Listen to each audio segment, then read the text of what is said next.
we all doing? Great. Do a little better than that. How we all doing? Great. Good. You guys could be somewhere else tonight, and you decided to be here, and for that we're grateful. So yes, I'm Brian Watson, and I welcome you to the Opportunity Coalition.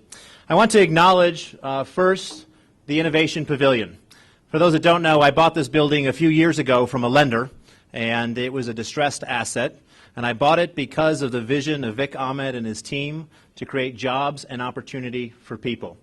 You can come here and hang out for free. Can they do that, Media? Can they hang out for free? You can hang out for free still. Okay, so you can still hang out for free, but only today, maybe tomorrow. But you can hang out for free in the coffee shop and mingle with other entrepreneurs. As you get your idea and vision, you can go rent some space from the Innovation Pavilion. You can rent a cubicle, you can rent an office, and you can begin to see your business flourish. Over 80 companies have done that here already. Youngest entrepreneur is in middle school, oldest is in his 80s, and everything in between. That's pretty cool. And I think it's going to have a reverberating impact throughout the state. So I want to acknowledge Vic Ahmed, Carrie Ann, if she's here, Media, Chris, raise your hands. And if you want to talk to them about anything, feel free. You want to introduce somebody over there, Media? Okay. Okay, good. Wonderful. Let's give them a round of applause. I want to acknowledge our advisory board. We couldn't do what we do without them. We have Kyle Henderson with XL Companies. Kyle. We have, let's hold our applause because you're just going to keep clapping for Kyle because he's just so great and go on and on. Millie Kitchen with JP Morgan Chase. Sue Kenfield with See It Thrive. Nicole Gamp with Geo Expand. Luke Wyckoff with Social Media Energy. And we have John Brackney with Webolutions. Did I miss anybody from the advisory board? Oh, well, did you accept? So we have our newest advisory board member. I called her today, and I said, Purnima, would you be a part of our advisory board? And she said yes, so let's give her a round of applause. See what happens when you come to events like this? I corner you. You have to say yes eventually.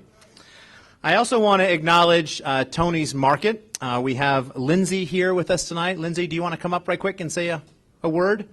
They donate all of this food here, and if you haven't been to Tony's Market, you should. They're an amazing, amazing place. It's an institution. Help me welcome her to the front. Thank you so much, Brian. I'm Lindsay. I'm with Tony Rosacci's Fine Catering. We're the full-service catering division for Tony's Market. So please feel free to help yourself. We've got some delicious food. And I'd love to chat with any of you who might have upcoming events that we can help you out with. So have a good evening. Thank you. If you haven't had their Argentinian flank steak, I don't know if you've truly lived. It is amazing. We cook it at our house way too many times.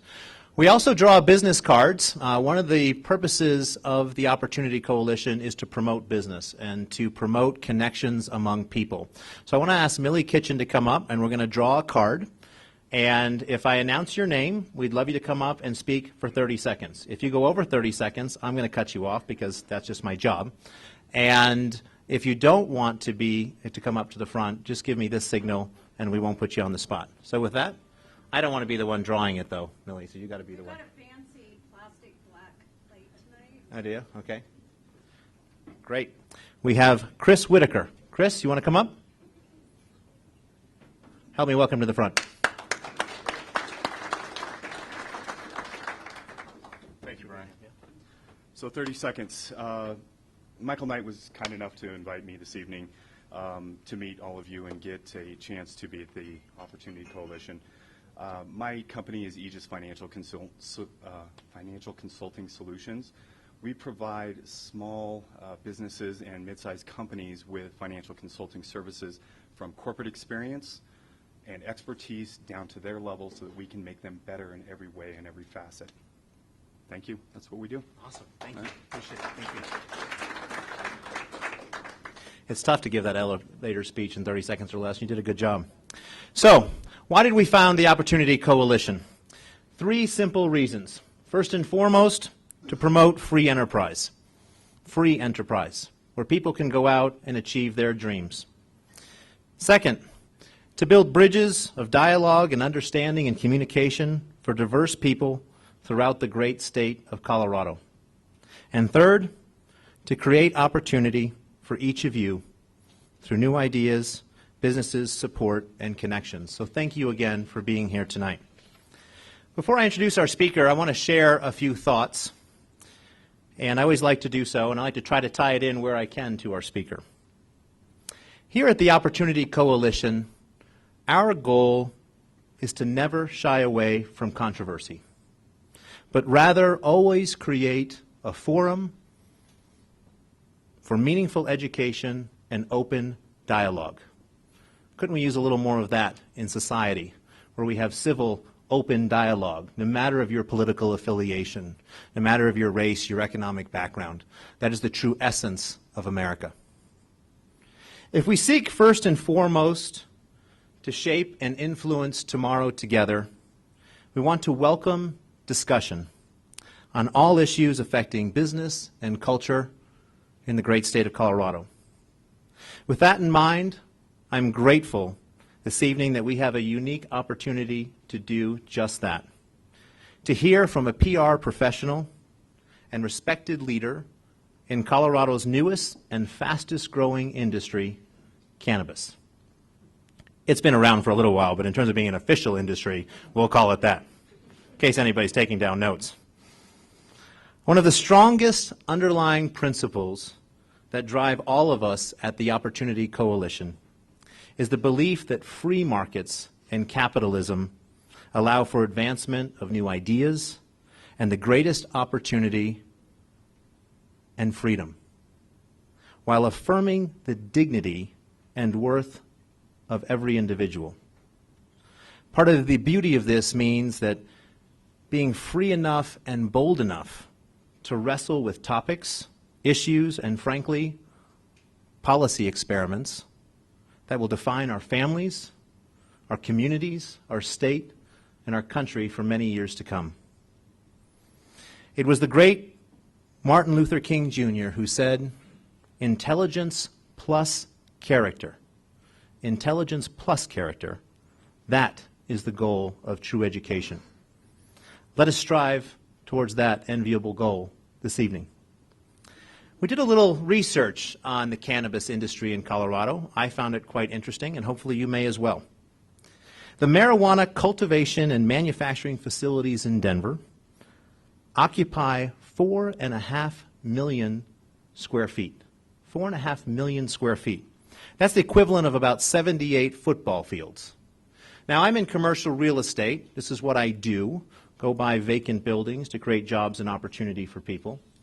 And in grow areas, as we call them, you used to be able to buy an industrial building with pretty good power for about $50 a square foot. Now, that price is double because the growers need those facilities and want those facilities.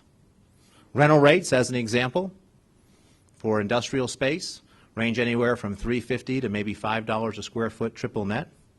There are people out there now quoting $17 triple net per square foot. To give you an idea what that means, this building that I own right here, we are quoting on a net basis $10 a square foot net for office space. Pretty big disparity.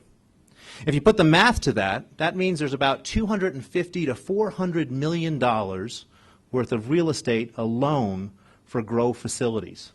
You know, sometimes we talk about the unintended consequences of law. If you have a cleaning business or a widget business, manufacturing business in one of the grow areas, you almost can't afford to operate there because there's growers who will pay more and push you out. Just interesting. Here's some other interesting stats. There's over 500 dispensaries in Colorado and over 300 recreational marijuana stores. The number of jobs created by the industry in Colorado so far, 18,000. And most of those jobs pay higher than the national minimum wage. In 2014, there was $700 million of sales related to marijuana in the state. That equated to roughly 10,900 purchases. Now, I don't know who's actually tracking that, but we'll see. Tax revenue, $13.4 million last year. Year to date, it's already at $13.7 million, and it's expected to grow rapidly each year. So where is the tax money going?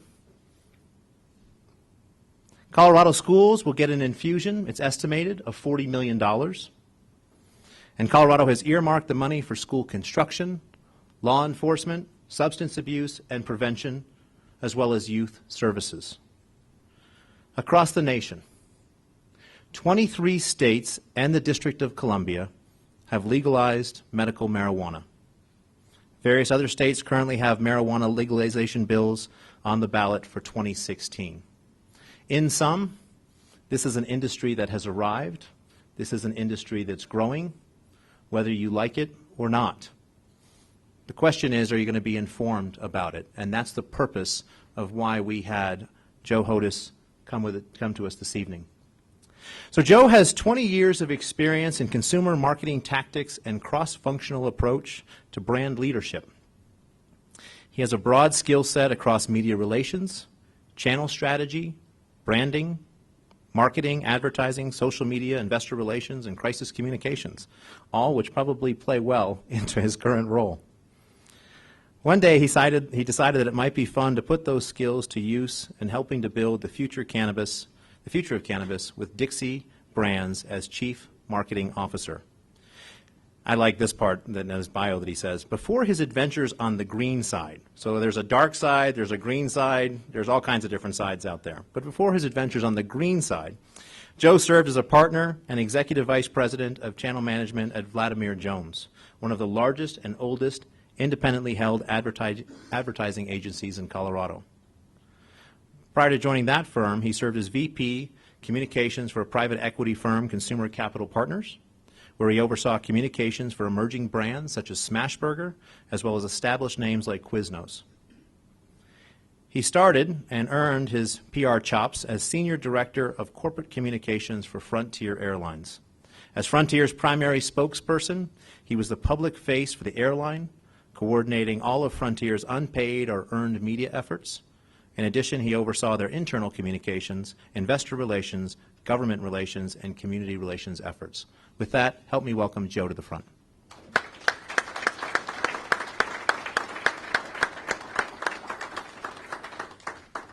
Thank you.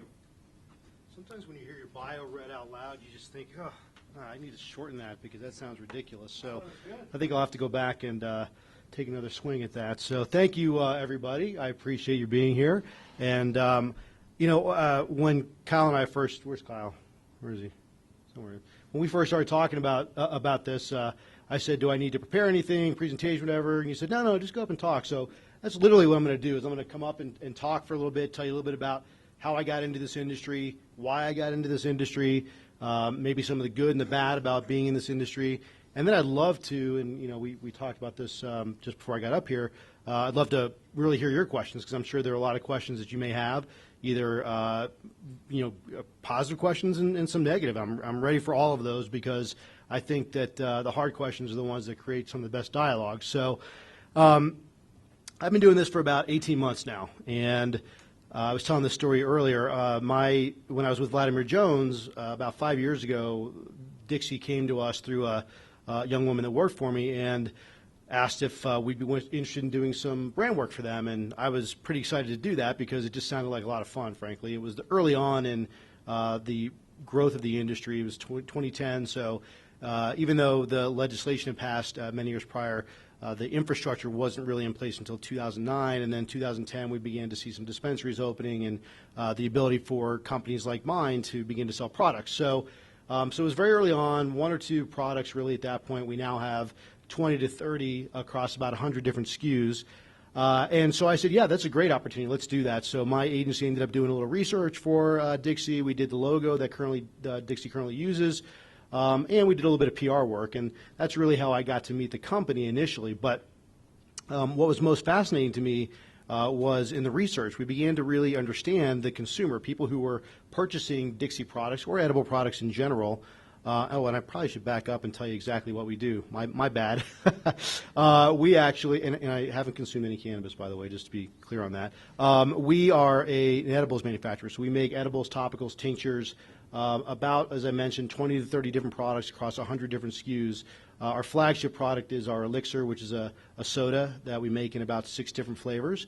But we make tinctures, we make mints, we make chocolates, so there's a number of different products as well as topicals that we make. Now, going back to my story, so we began to do some intercepts, understand who was going into the stores, why they were going into the stores, and it was fascinating to see the wide variety of people. And yeah, we saw that there were, Lyft operators from Breckenridge who, had back pain that were going into the dispensaries for marijuana, but we also saw 65-year-old grandmothers who legitimately had arthritis issues and were looking for topicals. We saw people who were using it for anxiety and social fears and phobias, just a wide variety of people. And so that's what really began to tip me off to the fact that there was a much wider consumer base than I think a lot of the public perception led us to believe. So fast forward, and legalization really looked like it was going to become a reality. We started to amp up our conversations, and ultimately we got to a point where I was offered a position with Dixie. And that's kind of really where my journey into understanding the industry and myself actually begins. And it ties a little bit to what Brian was talking about in opportunities, and I'll get to that in a second. But the first thing to note is that my kids were, I guess, devastated is a good word. They were besides themselves that I was taking this job, because I sat down with them, and I have a 6-year-old daughter, an 11-year-old boy, and a 13-year-old boy that were a year and a half younger than they are now when we first had this discussion. Now, my 6-year-old, she doesn't know what's going on. That's fine. We didn't have the talk. But my 2 boys, we sat down, and I said, listen, I've been given this opportunity, and I think I'm going to take it, and here's why. And they were in tears.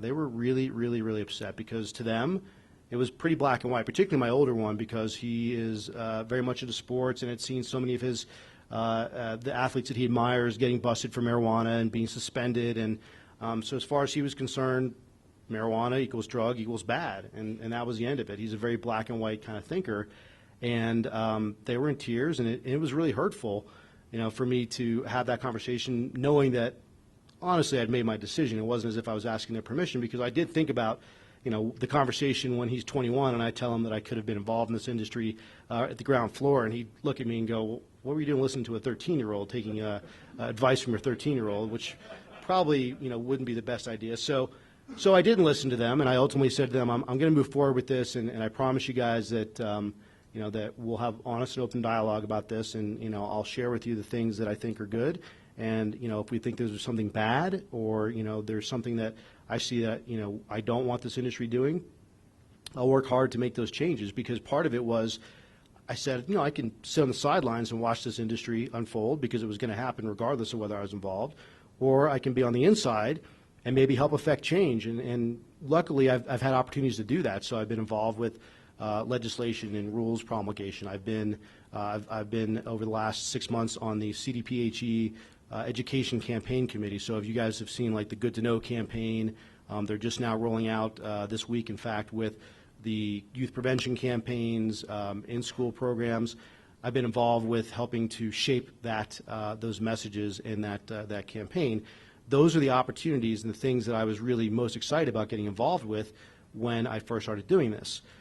But I've also come to realize that there is not only an opportunity from a financial standpoint, because that's clear, and I was mentioning earlier that sometimes that's actually a double-edged sword, because I think people believe that we are throwing cash in the air and everyone's rolling in the dollars, and that's just not true. I mean, the regulations and the things that we do to reinvest in our companies, none of us are making tons of money yet. It's just not happening that way. But it's there. I know that ultimately, some of these things will fall into place, and once it becomes a little bit more common and banking gets fixed, or the federal government changes some of the rules and regs, then the opportunity, I think, will become much more real. But the opportunity that I wanted to really harp on today is the idea of social change. And I think a lot of people forget the fact that there are a tremendous number, upwards of, and please don't quote me on this because I might be wrong, but I think it's upwards of 700,000 that are incarcerated throughout all states for the nonviolent crime of drug possession. Much of that is marijuana. Much of that is focused on young men of color. And when you think about legalization, people often say, well, that they shouldn't necessarily be in prison, and I believe that decriminalization makes sense. But I kind of think that decriminalization doesn't exist, well, it can't exist without legalization. And the reason being is if you decriminalize, all you're basically doing is you're giving free rein to the existing system, which is underground, which is drug dealers, which is no IDs, which is no tracking, which is no safety and security. You still have all the same issues. You're just not putting people in jail, which is important to not put them in jail. But with legalization and companies like Dixie, it actually helps to, I think, create a stronger, safer system within which we can all function. So my point is that the social change that I feel like we're part of, and you may say that that's me just convincing myself of the greater social good for what we do, and at the end of the day, we sell marijuana, and I get that. I don't lose sight of that point, but I do believe that if we continue to do the right things and demonstrate a responsible industry and put the right safeguards in place that allow this industry to become legal on a national level, think about what happens to all those people who maybe in the future would have been put in prison. Their lives would have been taken off track. They wouldn't have a chance to be with their families. They wouldn't have a chance to be productive parts of society and add value to our communities as a whole, because they'd be in prison for a quarter of an ounce of marijuana. And even if it was only a short period of time, right, and then they have an arrest record, or they miss work that day because they had to go to court, and so suddenly they don't have a job any longer. So then they become part of the unemployed, and then become part of the homeless problem. There are so many issues that I think stem from the war on drugs that I think oftentimes the greatest benefit to this is not just people's personal freedoms and the ability to get high or to use medicine for whatever ailments that you have that it can help with, which are numerous. I'm not even going to talk about the medical side of it right now, but it's really the ability to affect social change on a national level. That's what really excites me, and I think it's going to take a long time. There's a lot of work to do, and there are also bad players, right? And we in Colorado over the last couple of years have done a decent job of beginning to and by the way, you can't talk about marijuana without accidentally making puns, so I'm just going to go ahead and say it, without weeding out a lot of the nefarious characters and bad players, and you're left with the good ones, those who want to follow regulation, those who want to do things the right way, and you get a strong system. I don't know if anybody happened to see the announcement from Forbes today. Anybody see that? Yes. Good. Well, I'll tell you. Well, but I'll tell the rest of you. So Forbes came out with their ranking of best cities for business. Denver was number one. I think it was the first time Denver's been number one. I think they were number 4 previously. And I can tell you that when I first got into this, I knew a lot of people, in city government, with the Convention and Visitors Bureau, with tourism, and all of them said, this is going to be the downfall of our community. We're not going to attract tourists. We're not going to attract business. We're not going to be able to sustain this. And I think today, as well as a half dozen other points that I could throw out there, I can argue that that hasn't been the case, right? Society hasn't fallen apart. If anything, we've gotten stronger, right? I think we have innovation here. I think we have a very strong can-do character and attitude. I think you've seen a change even in Governor Hickenlooper's stance on marijuana and whether or not it was a good idea, a bad idea, but ultimately that we've done it and we've done it well. And I think we've become a model on an international level. I know for a fact because I hear from people internationally about Colorado and what we're doing here. So I think from my perspective, that's something to pat ourselves in the back for, and I think it's actually creating opportunity. There's a reverse side to everything, right? And Brian talked about, for example, real estate and the cost of real estate and the fact that it squeezes people out when industrial real estate prices go up because there's a need from the growers. But it also adds money to the economy. It also spurs additional building and development. So there's two sides to that coin, and I think overall, if we look at the impact, I believe, and I'd be curious to know anyone else's input on it, but it's had a pretty positive impact in this community, in the state, as well as in the city of Denver. So my 18-month immersion in this industry has been interesting, and one of the things I've learned about myself I started a blog, by the way. The first week I started this job, I thought, oh, it's going to be great. I'm going to keep track of every single thing that happens because it's going to be fascinating. I'm going to journal this whole thing and share my story. And I think I've posted about 3 times in the last 18 months because I found out that there's actually a lot of work to be done, and I seem to be running out of time to make those posts. But it's been an interesting journey for me personally to realize how to take risk. I'm a pretty risk-averse person. I used to think when I was younger that I wasn't a conservative guy. I was willing to take risks. But the older you get, the more you start to get introspective, and you realize, well, I really haven't taken a whole lot of risks. I mean, sure, you could say, I guess having 3 kids is taking a risk, but that feels risky every day. But in terms of my career, in terms of financially, I've not really taken any big risks. Well, this was the first really big one that I took, and I look at some of the things I do on a day-to-day basis, and I think about my friends or people that I know professionally, and I think, I don't think they could do this. Honestly, the things I do, and I'm not saying that in a egotistical way. I mean in the sense that I do some weird stuff on a regular basis that doesn't occur in other businesses because of the nature of the business that I'm in and the nature of the immaturity of our business, and also just in the fact that it's a very unique industry. So there are things that I partake in that I wouldn't be doing elsewhere, and I certainly know if I told my friends, they'd kind of be a little shocked and surprised about it. Everything from the office culture to I had to make a purchase of 100 pounds of trim the other day. That trim, by the way, is the term that we use for the parts that are around the flower, which is what people smoke. The trim is what we use to extract oil to make our products. It costs less than the flower, but is fairly productive in terms of THC content. So, I made my first big drug deal. It was kind of a revelation for me. I'm sure Cherry's laughing because she's, it's de rigueur for her, but for me, it was interesting because I had not done that before. So all of those things are learning experiences, and I think that ultimately we're all heading in the right direction. We're all trying. The people that we associate with as a company, the people that we do business with, all of them are trying to do the best and right thing to move the industry forward.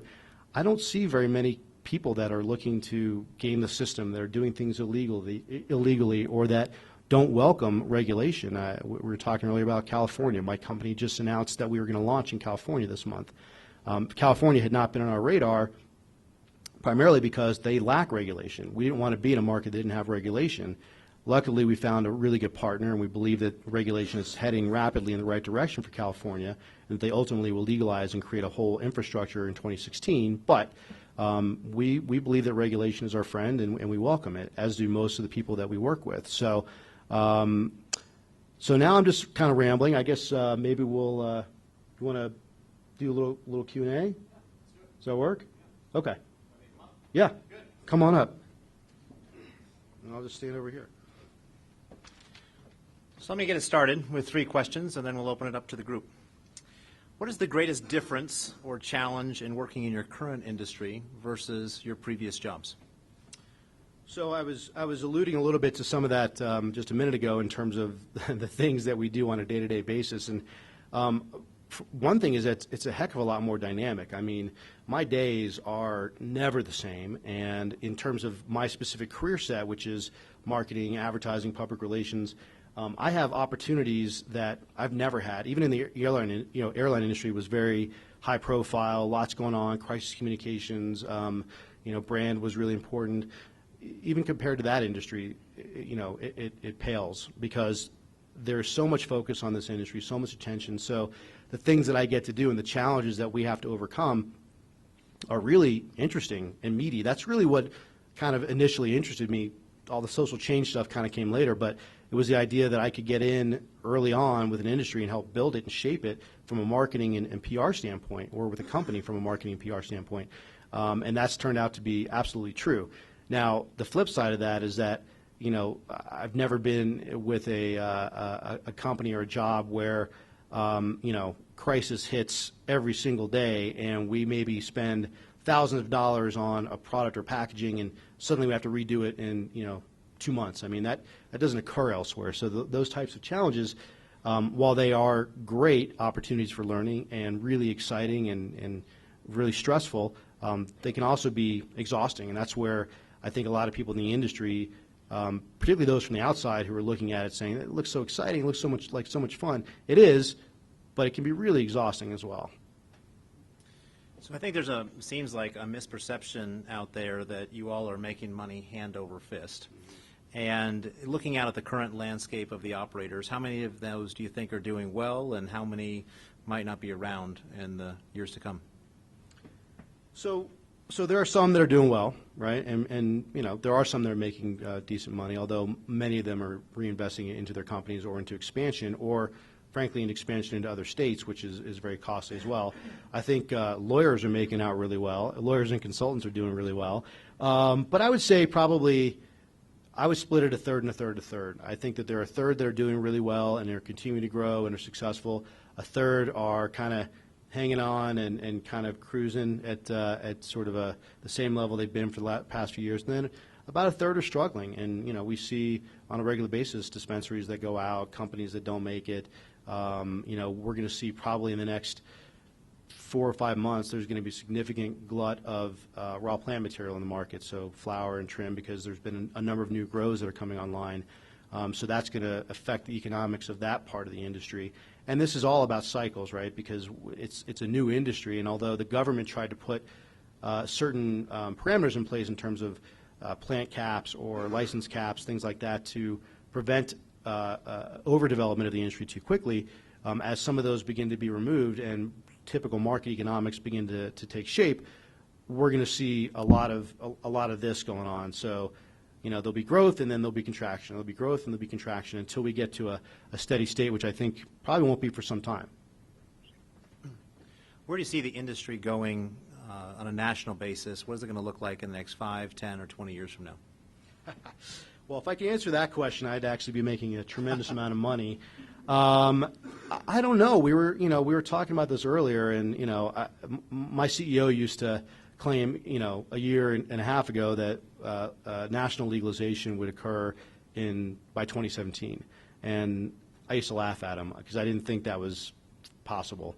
I don't laugh at him anymore, partly because he doesn't like that, but no, I don't laugh at him anymore because I think it's possible. I don't think 2017 it's going to happen. I mean, because it's a lot of it's around cycles, right, and elections, and so of course, first and foremost, who gets elected as our next president is a big impact, right? But you see that a lot of presidential candidates, Chris Christie aside, although he isn't even ranking anywhere, I don't think, in the Republican nomination, but he aside, many of the candidates are taking a very middle of the road stance, just saying, I believe in states' right. I don't necessarily believe in legalization, so they're waffling on the issue. I think that they're going to get pressed soon as the rhetoric begins to heat up to really take more of a particular stance on it. But so first, who's elected president? But then secondly, as presidential cycles go, you then have someone new in place. That person is looking to establish themselves and or make sure that they get elected for a second term. So if you believe that it is still controversial 4 years from now, and that candidate believes they may not get elected if they take a particularly strong stance on legalization, then we have to wait, till their second term. So it depends upon those cycles, I think. But I would think that 5 years is a conservative window for national legalization, which would then allow us to do, a lot of growth in the industry that would then propel the industry much more rapidly. I think in the meantime, up until that 5-year mark, we will see small steps, so maybe some fixes on banking, maybe some changes to interstate commerce rules where there are states that touch one another, things like that I think will begin to lead towards legalization, but full capitulation on the federal level, probably my guess would be 5 years. Interesting. Let's open it up. Nick, start with you.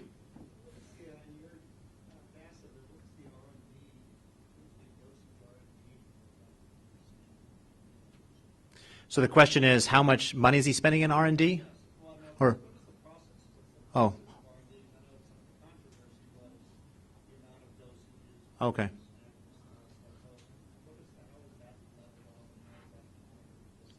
So what does the process look like for R&D, and has it leveled off in terms of dosages and different things like that in the research?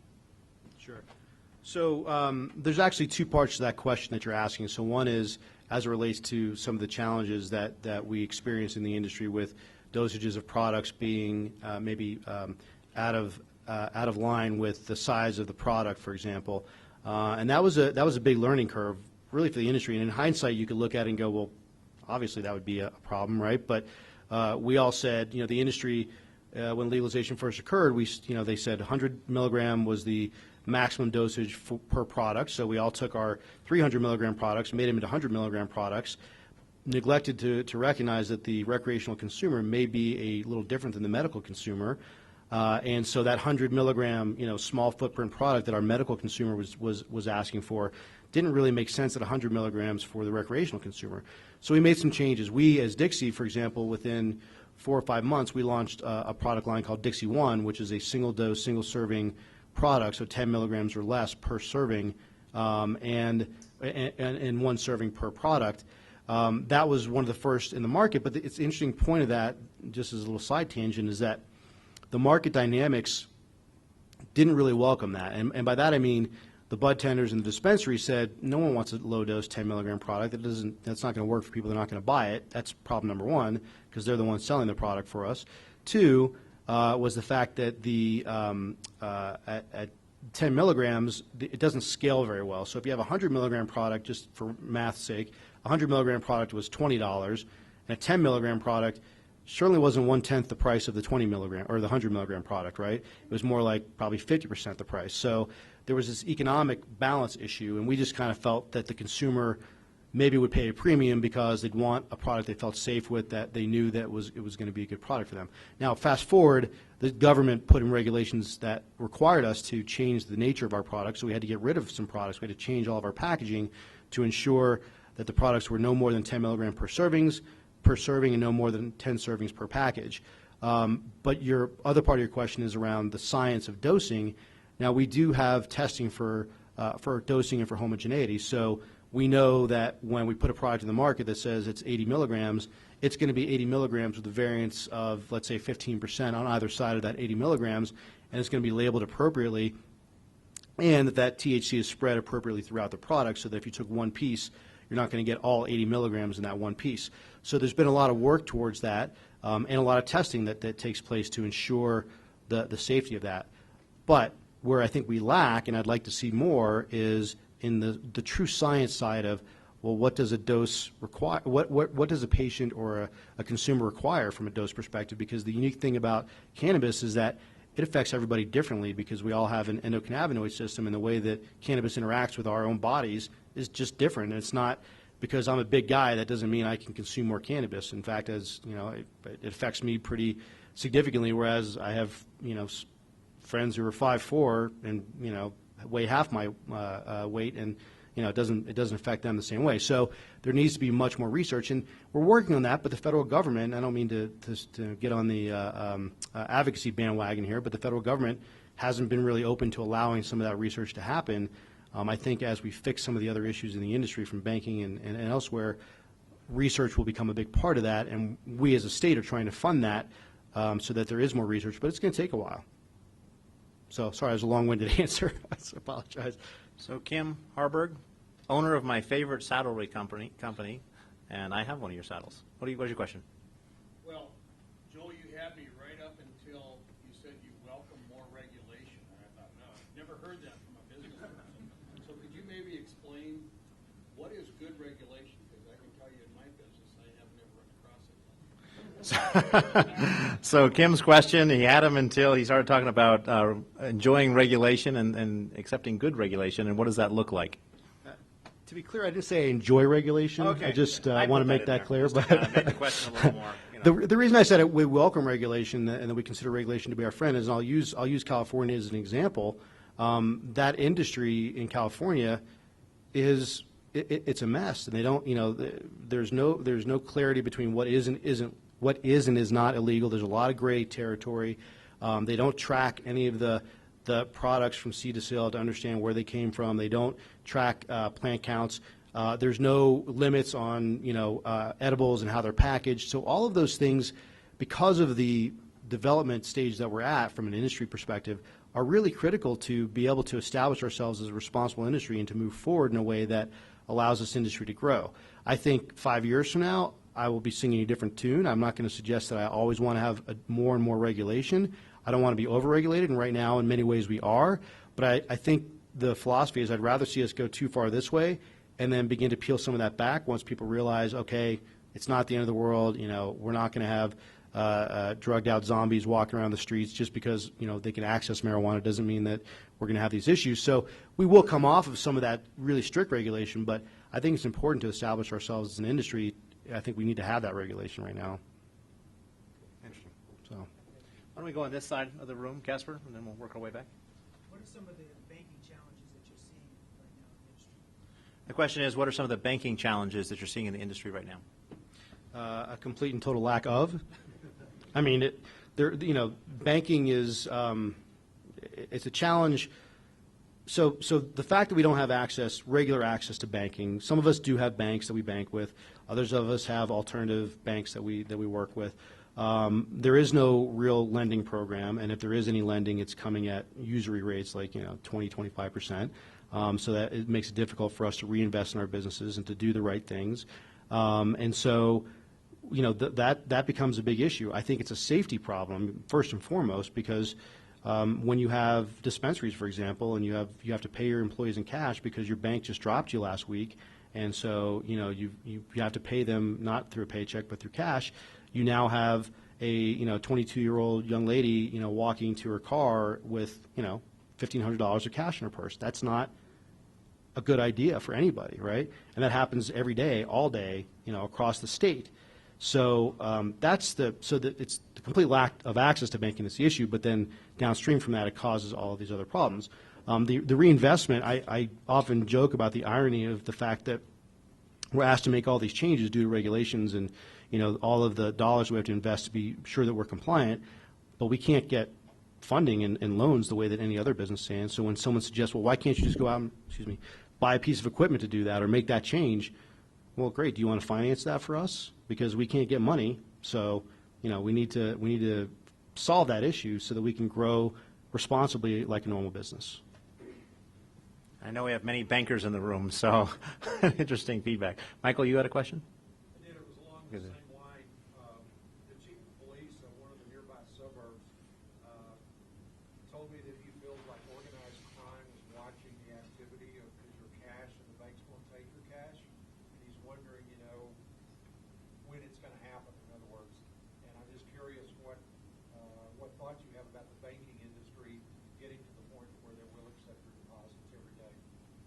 So the question is that somebody, a friend of his in the police department, says that organized crime is watching the industry, and when will it actually get to a point where the banks will step in? Is that fair?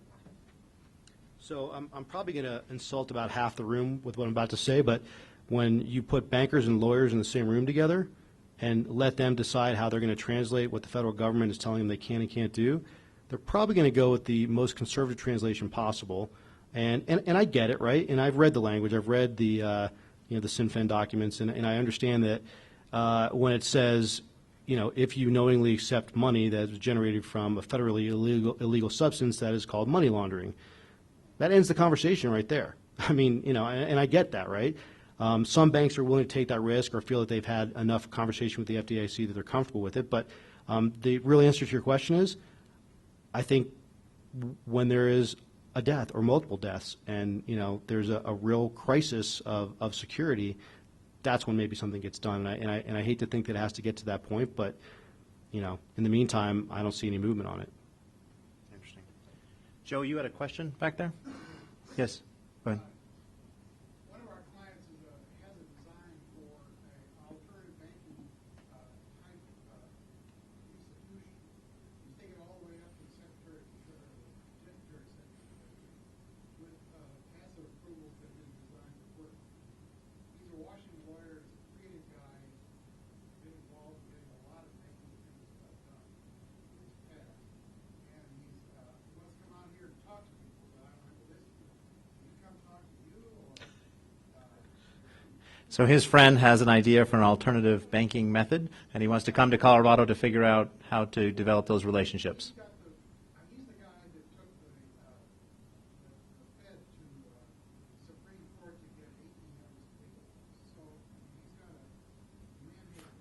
I'll let you answer that question. Sure, and and I appreciate that there are people looking at this problem and trying to fix it, right? And we need more brains, frankly, thinking about that. I will tell you, I'm not necessarily the right guy to talk to, only because I have a limited purview, right? I work for a company, and while we may need banking at certain times, I think your best answer is to connect with some of the multitude of industry organizations like the National Cannabis Industry Association, the Cannabis Business Association, the Cannabis Chamber of Commerce. There are a number of Marijuana Industry Group. There are a number of organizations that can connect you with all of the various entities within the industry and present those plans. But I will say that, and this is for your friend's own knowledge, and we were talking about this a little bit earlier. The fact is, we get hit up fairly regularly with different business ideas or different people that say, "Oh, I have a banking solution." We were joking about closed loop, or there's a million and one different ways that people have approached the banking issue, and I think it's great that the people are thinking about it and it's clever, but I haven't seen any of them really gain traction. And part of it is that when you're talking about your company's livelihood and figuring out a way to appropriately transact, I think people are hesitant to move forward with anything other than a traditional banking system.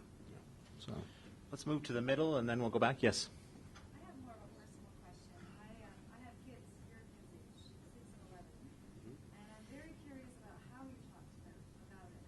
Because my 11-year-old's going into middle school, and I know it's going to become more of an issue. And I'm just curious how you handle that.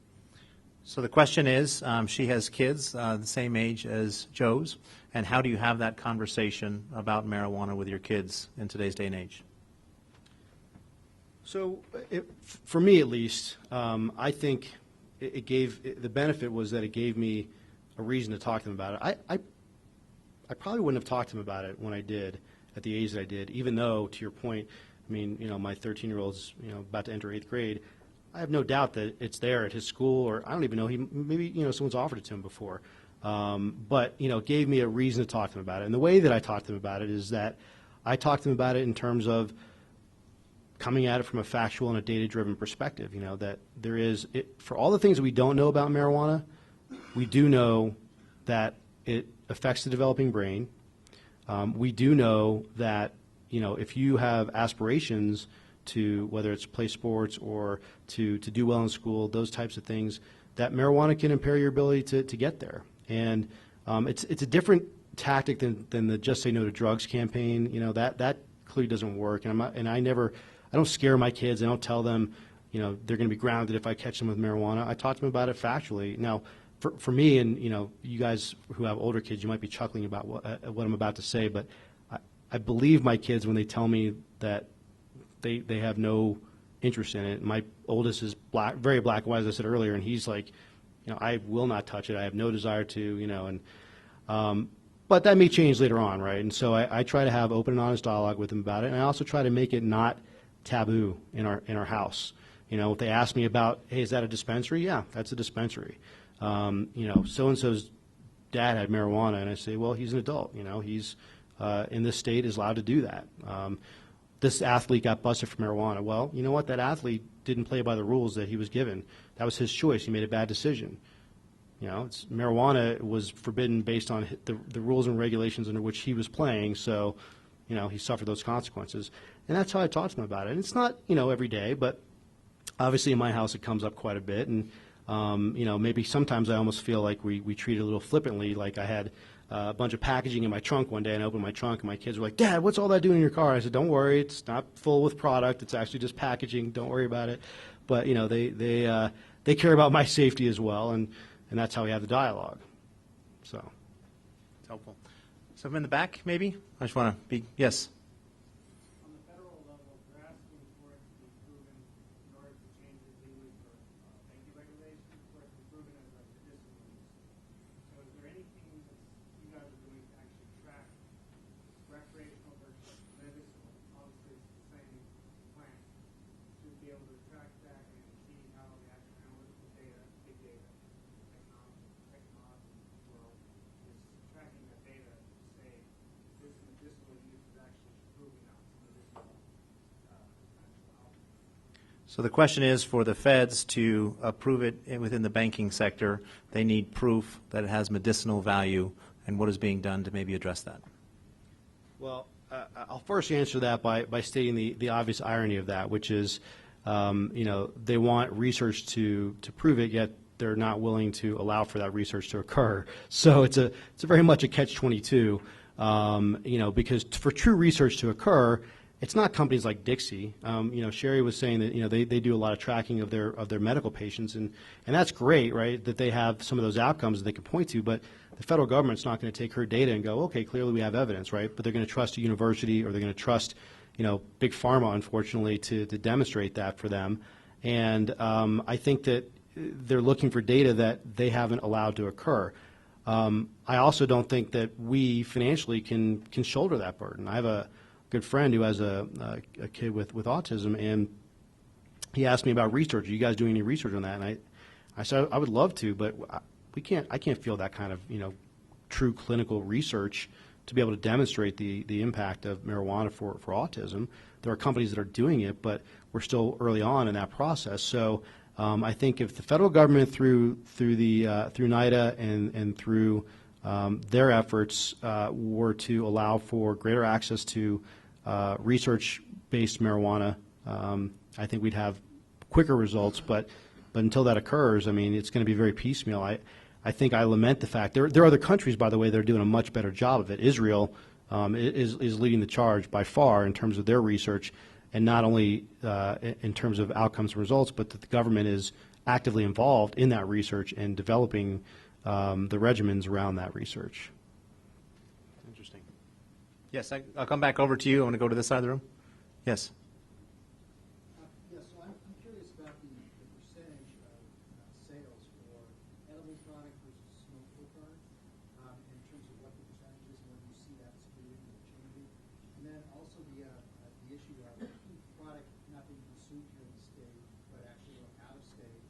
And to your point earlier about incarcerating people for minor drug offenses, what that is having on incarcerations in other states based on product, the risk-benefit opportunity of people coming here, buying product and transporting it because they see it, the risk-benefit in terms of selling it in other states for more money than they're here. So just comment on that. So there's a few questions there. I'm going to try. I think there's two or three, but I'll say them.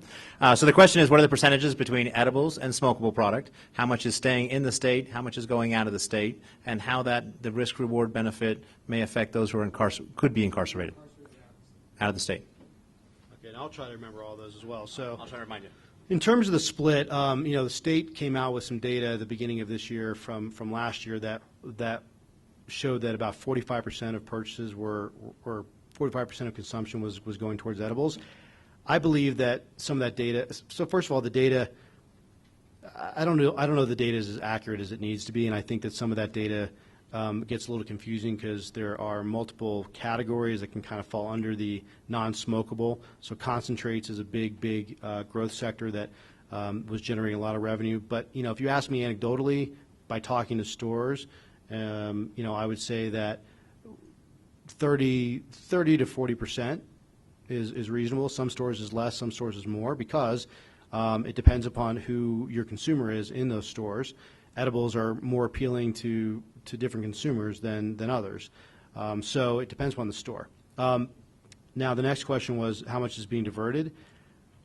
I don't know the answer to that. I mean, and I don't know that anybody does. If you listen to, cops in Nebraska anecdotally, they would say a lot. When you see stories in Texas, and we've had this happen to us, where they have a story that so-and-so got pulled over, and it turns out they have tons of product in their trunk. We've seen our products show up on the news as a result of that, which is not the way you want to see your products portrayed in the news. So I think it's happening, absolutely, but it's the uncomfortable nature of what we're doing, right? So you saw, the lawsuit, right, from Oklahoma and Nebraska, suing our state because we're impacting them. It's the uncomfortable nature of what we're doing. If marijuana wasn't illegal in their state, then they wouldn't have this issue. I know that sounds obvious and self-serving, but it's going to cause discomfort when you have disparity in rules and regulations from state to state. Likewise, if you look at Utah and you say, well, it's a dry state. Well, if I'm, taking alcohol from one state to that state, am I violating their state laws? If I'm not purchasing it from a state-run liquor, store, yeah, but people don't look at it as much as an issue because it's relatively accepted, right? So I do think diversion's happening. I don't know what to do about it other than, I believe that if your state law says you can't have marijuana in this state, then don't do it. Otherwise, you'll suffer the consequences. Or move to Colorado.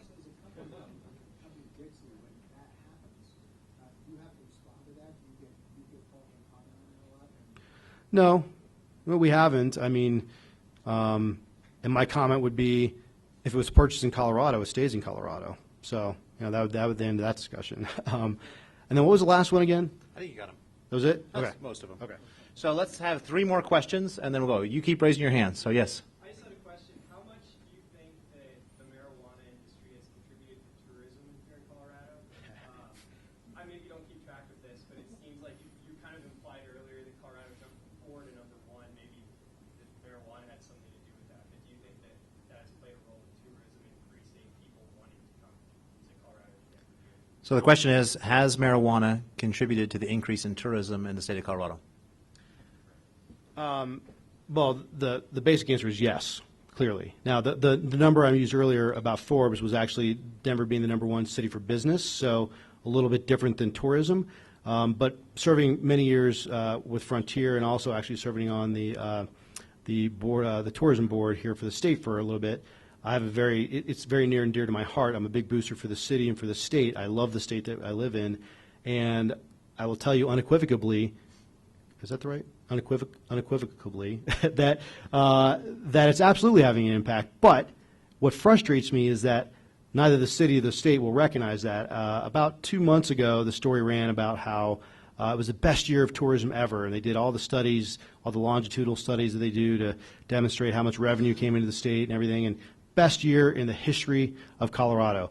And the story went on to talk about the fact that it was the World Lacrosse tournament that was held here that really was a primary contributor. Now, for any of you who play lacrosse, I understand it's a very big tournament from what I hear. So I'm sure it contributed to the overall tourism dollars in the state, but there was not one mention from the state or from the city about marijuana. And I get part of the reasoning is, and I've had this discussion with the CVB and the Colorado Tourism Office, they don't want to be, as they say, the next Amsterdam of the United States, right? They don't want to be labeled as that. What they're missing, and this is the PR and marketing guy in me talking, is that, well, if you don't want to be that, then control the message, right? Take that opportunity and say, I don't want to be the Amsterdam of the United States.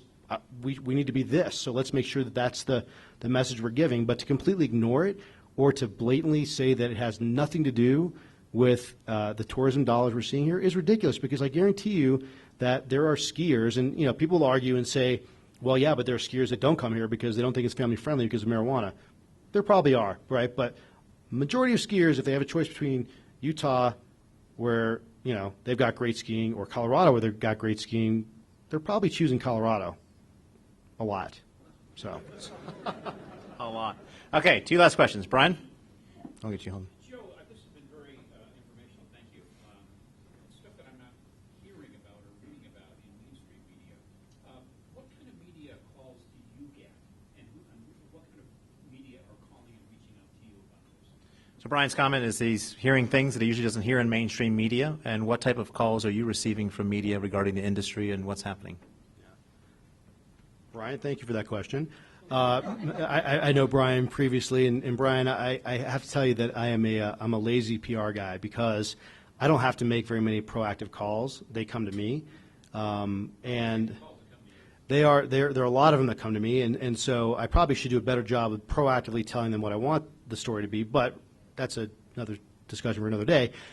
A lot of it is around, how is business going? What kind of marketing and branding are companies doing? Where is product innovation going? What is, what are some of the challenges that you guys see as an industry? And, I think those are really the biggest categories that we get in terms of questions and stories. But they're starting to evolve a little bit. So, for example, we ended up speaking at the BevNet conference up in New York a couple months ago, which is a big beverage conference. They asked us to speak there, which we thought was pretty cool, right? It's not non-cannabis industry speaking opportunity, so we took that, and a reporter that we have a relationship with from Inc. was there, and he wrote this whole story about how, we are, kind of ginning ourselves up for potential purchase by alcohol or other beverage companies. So you're going to begin to see, I think, more and more stories about the evolution of the industry and how we're looking to integrate in a more mainstream way. But for now, it's a lot of the same kind of how are you dealing with this problem, where is business going, that kind of thing. Okay, last question. You raised your hand there in the center. She kept raising it. I'm sorry. Okay. We'll have you come up afterwards and you can ask him. Yes. Actually, it had to do with what you just said, and I was wondering personally, or not personally, but maybe the challenges that you are facing, and what would be the opportunities, whether vertical or horizontal, that you would recommend for new businesses, or what you would see to help your business be more innovative, or run better smoothly, operation-wise. What can you offer them? So the question is, what recommendations would you have for vertical or horizontal opportunities in the business or in business in general? So that's a good question. I appreciate that, and I think technology has been pretty hot sector over the last 6 months, and will continue to be so because we have still a lot of challenges and a lot of growing to do in this industry. We lack a lot of infrastructure that other industries maybe have, and so the most base level of recommendation I would give you is look at any other mature and developed industry and think about every single thing that they have in place to make that industry happen, whether it's back-end inventory systems or delivery solutions or whatever it might be, and then think about what you can find out about the cannabis industry, and you'll see that there are a number of different holes that you'll be able to find to fill. Technology, again, being one of those, we don't have good inventory tracking and integration between stores and wholesalers and the grows. There are probably a half dozen companies that I've met with in the last 3 months that are all kind of focusing around that. But I think they also have challenges with banking and with getting financing and funding because people are still a little bit gun shy about it. So where I want to dovetail that part of the discussion into is I can tell you that we're, as an industry, a little bit, I wouldn't say fairly gun shy. We're a little bit gun shy about getting involved with organizations that are brand new, have just jumped into the industry to for opportunistic reasons. And I think if you can do a good job of establishing your validity and saying this isn't about dipping our toe in the water, this isn't about I'll run this up my flagpole at my company and see if the executives will be okay with it, because we don't have time for that and we don't have patience for that. We need to know that you're in this because you believe that there's an opportunity and you're going to help us, and that you're not going to back out at the last minute, because we get burned a lot. I can tell you on the packaging side, half dozen times we start going down the path of the packaging company. They realize that we're a marijuana company and they pull out of it, and it's a challenge. So I would say just be dedicated to what you're doing. Look at the opportunities based on looking at other industries and seeing what we in the marijuana industry still don't have, and fill those gaps. Great. Thank you, Joe. Appreciate it. Thank you. Let's give Joe a round of applause. Whatever you'd like. Whatever you want to do. There you go. He's going to stay here. Good. With each speaker, I like to pull out a few golden nuggets of wisdom, and since I was up here, I didn't get to write down as many as I normally would. But I thought you said 3 things that were pretty impactful. You said a lot of things were impactful, but these 3 especially. He said, I could be on the inside and help affect change. How many of us could be on the inside of something to be the change that we wish to see in the world? It's been an interesting personal journey as I'm taking risks. How many more of us are comfortable in our lives and could take some risks that go out and make a positive difference in the world? It's pretty exhilarating. And then this one, which again, Kim, I'm still struggling with too. Got to tell you, we don't want to be in a market without regulations. Regulations are good. And I understand how you answered that, and I would agree that there needs to be some regulations put around that. Our upcoming speakers for this year, we're absolutely booked solid. On August 20th, we have Bill Hybl. He used to be the chair of the U.S. Olympic Committee. He's now chairman and CEO of the El Pomar Foundation. They have a phenomenal impact in the state of Colorado in their giving. On September 24th, we have former U.S. Congressman Bob Schaefer. He's principal of Liberty Common High School. If you don't know about Liberty Common High School, it was rated the #1 high school in the state of Colorado for academics, and it's a charter school, and they're doing some phenomenal, exciting things there. On October 15th, we have Eric Chester. He's an award-winning keynote speaker and best-selling author, and his books predominantly focus on leadership. On November 19th, we have Laura Love, founder and CEO of Ground Floor Media. Her firm represents some of the biggest companies and most growing companies in the state of Colorado. On December 10th, we have Tim Jackson, President and CEO of Colorado Auto Dealers Association, and he's going to bring in several auto dealers to talk about how their industry is changing and being impacted. Again, thank you all for being here this evening. Appreciate it.